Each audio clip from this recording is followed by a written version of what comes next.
ইসলামটা কে খায় না মাথা দেয় না ফুটবল খেলে কি আমি ওটাই জানতে পারলাম না। ইসলামটা কি? ইসলামকে জিজ্ঞাসা করছি ইসলামটা কি তোমরাই বলো। এসেছিল পৃথিবীতে কিভাবে, তারপরে রূপ সাজ গোজ দিয়ে একটা ধর্ম যেটা মানুষের দ্বারা সৃষ্টি আবার মানুষকেই শেষ করছে, যার পূর্বপুরুষ হিন্দু। আমরা ইসলাম মুক্ত ভারতবর্ষ করতে চাই। আমাদের আজকে ইসলাম মুক্ত ভারত আমাদের দরকার। ইসলাম মুক্ত না করলে আমাদের মা বোনদের বাঁচানো যাবে না, সনাতনী ভাই বোনদের বাঁচানো যাবে না, মঠ মন্দির বাঁচানো যাবে না, দেবতার পুজো করতে পারবো না। আর এ তো সামান্য ব্যাপার। ৭০টা দাপরে শয়তান বিনাশ হয়েছে, কলিতে বিনাশ হবে। কলিতে কারা বিনাশ করবে? সাধু সন্ত। সাধু সন্ত বিনাশ করবে। বিনাশকারী সামনে চলে এসছে, ওদের সময় হয়ে এসছে। মমতা ব্যানার্জি হুঁশিয়ার।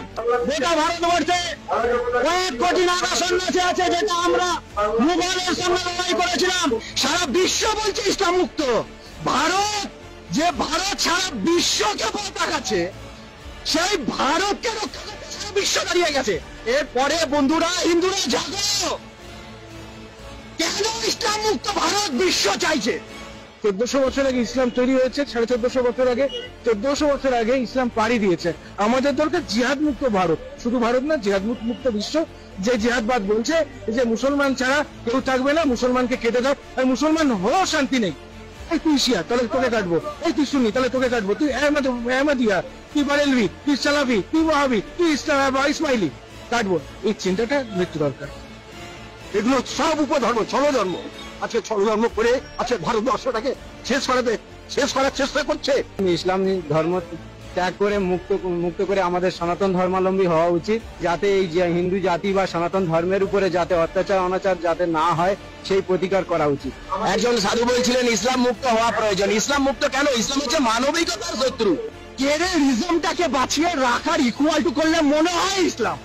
মনে হয় কি এখন ছবি পরিষ্কার করে দিয়েছে ইসলামই, যে যেখানে টেররিজম, যেখানে মার্ডার, যেখানে যা কিছু XYZ সংবিধানের বিরুদ্ধে, সেটাই ইসলাম। ভারতবর্ষ কোনোদিন ইসলাম ছিল না, ইসলামের শাসনও ছিল না, কেউ ছিল না। কারণ আমরা যদি দেখি ভারতবর্ষের ইতিহাস, সেখানে ছিল শুধু সনাতন ধর্ম। আমরা হিন্দুরা বুঝিনি, যার জন্য আজকে এপারে 35% হয়ে গেছে 6% থেকে।